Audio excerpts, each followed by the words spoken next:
And they said, oh, you've got to phone up the Pakistan embassy in London because it's a state-owned factory, the Pakistan Ordnance Factory, and we have a representative of the factory in the embassy. So they say, yeah, come over to the embassy. We go over to the embassy. We get there. Listen, very important. Nice to meet you. How are you? Fantastic. This is the client. Very, very, very happy with the price, but needs to be reassured about the quality. This is the best quality. This is fantastic. Blah, blah, blah. We have a nice little chat. What you should do is you talk to the export manager director. You phone him tomorrow morning. I'll set up the phone call. Everyone will be waiting. You can sort things. Thank you very much. Lovely. So, oh, you better have a brochure. This is the Pakistan Ordnance Factory's brochure. I just flipped it open, and they... Yeah, I don't know if you can see it there. The first thing there is an anti-personnel mine. There, nice. And next to it, an anti-personnel shrapnel mine, which on the front of it says, front towards enemy. Because safety is so important.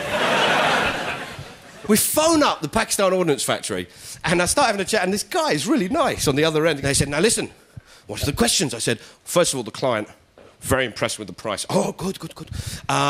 Needs to be reassured about the quality. These are the best quality.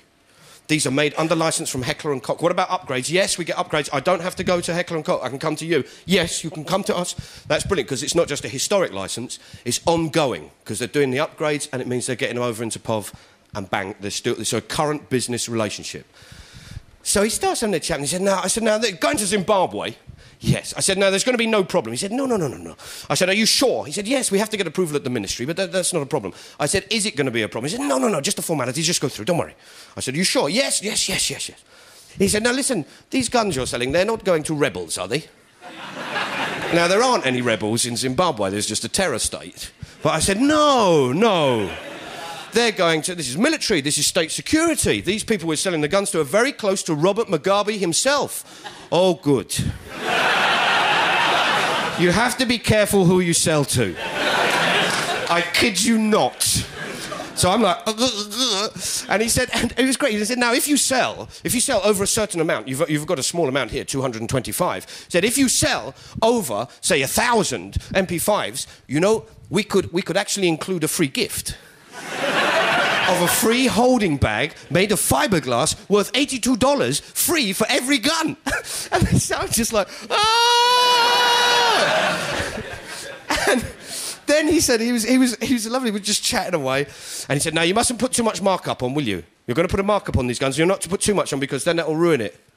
See, if you put too much money on, then we won't sell as much as we want to around the place, okay? I said, yeah, fine. And then he said, we're looking for people who can promote our products. If you think you've got contacts and you think they'll be strong in Zimbabwe, we'd be pleased to give you an authorization in the future. We can also work on a small percentage for you. So let's get this straight. A British comedian sending faxes out on some Mickey Mouse operation now has the dealership to sell guns in an EU embargo country that are being licensed out of Heckler & Koch coming in through Pakistan into that said country. Bit of a weird week all round, really. Now, what I have to tell you is that my name is actually Mark Thomas. I am a journalist for Channel 4 television in Britain, and I am recording the telephone call.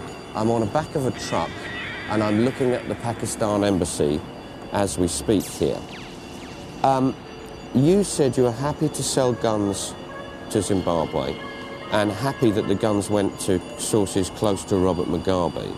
Can I ask you, what assessment do you have of human rights in the countries you sell to? I think that's a hang-up, guys.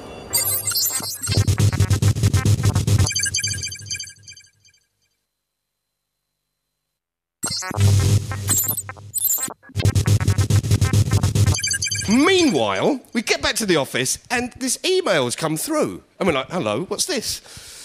Brugger and Tomic from Switzerland. And they say, hello. They haven't quoted for the guns. They said, why don't you get in touch with our agent in Finland, Mr. Olli Salo? We think he'll be able to help you in this matter. Phone up Olli Salo in Finland. Hello. I said, listen, I'm phoning up because I got a little fax, a little email from Brugger and Tomic about supplying some Heckler & Koch MP5 submachine guns to Algeria, and they said you might be able to help us. Yes, not a problem. Really? Now, to sell weapons, you need two things. You need an export licence and you need an import licence. It needs to get an export licence to leave the country, and it needs an import licence to get in, right? That's how you're supposed to control the flow of arms. So I said, right, you can get the guns to Algeria. Not a problem, that's fine. I said, well, you know, where do you want them moved through? I said, well, could you move them into Spain? He goes, no, it'd be much better if we flew them direct to Algeria. Would it? Yes, because then you only need an import permit. That means the Algerians have just got to request the guns. Yes. Now, Algeria probably will get the import permit if the Algerian government ask themselves. Can we have an import? No! Are you sure? Okay. I'm just fucking with you. So we're going, well, we've just got an offer to buy guns from Finland into Algeria. He said, all the paperwork we need is an import permit from the country of destinations. That's the only paper we want. Finrappel oi. I phoned them back just to check. They said, we don't need export, do we? That's me. No. And that's because it's transshipment. Yeah, that's the reason. They are saying that they're not exporting, they're just shipping on. So we're like, So I said, put the phone down. Phoned up Brugger and Tomet. I said, look, I'm very impressed with your agent out in Finland. And they say, oh, he's our agent. Well, he said, and this is what they say. They said, he's our agent for many parts of the world with stuff like this. And the fact that the regulations we have there is very liberal and it's working very smooth. So we phone up Ollie. I said, look, the client needs to ask a couple of questions, but he also wants to buy some sniper's rifles made in Britain. They're not made anywhere else. Can we get those into Switzerland, out from Switzerland, into Finland, Algeria? Not a problem.